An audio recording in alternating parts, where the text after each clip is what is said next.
guys! So I'm back now in Singapore. So nag 1 week po ko sa Pinas, magtabi ta kadali. Actually, 1 week ko, pero less kay kung laag kay na busy me, of course, no, kalag-kalag. So nag-reunion mi sa kumaigsoon, na din ato ko Cagayan na nagkot. So mara na siya, no, gamay. And then nabdan pa jud kog Baguio ting ulan. And my 1 week stay there, maot kay ko kitsura guys, bloated kay ko, bintahan na lang karon, no, kay murag na-release na ako mga water retention.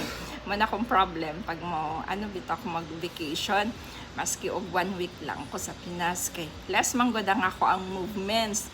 Unlike din nga since morning pag mata na ako, wala na, gatuyok-tuyok na ko sa balay, so continue gina ako ang movement, physical activities na ako. And then regular ko go walking tag 5 kilometers gina.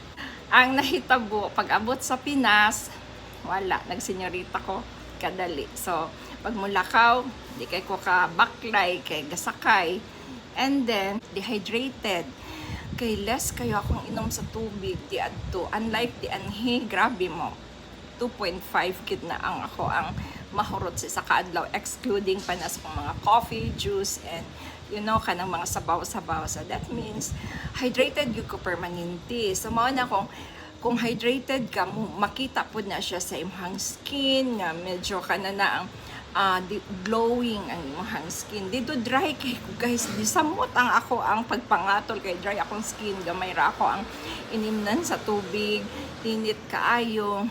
Sa pagbalik na ko dinhi, balik po ka sa mga regular routine. O thanks God na nakoy liog nakita.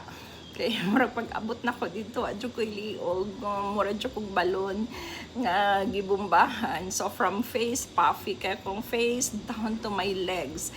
Ang term anang mga water retention is murag endema na siya, medical term ana. So paspas kay ko guys, mas mag-ingon ana, magka-endema kong wala ko'y buhaton, then di ko kainom og tubig, naanad naman ko.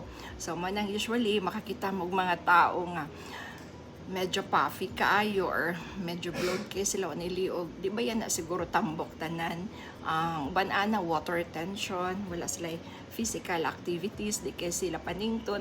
And isa pod nga culprit ana is kanang mga salty food intakes nimo, preservatives, usa po na makakause og kanang retention sa body. Nagkatawa ko kanang paguliasan na ako kay bulingit kay ko hitsura permanente.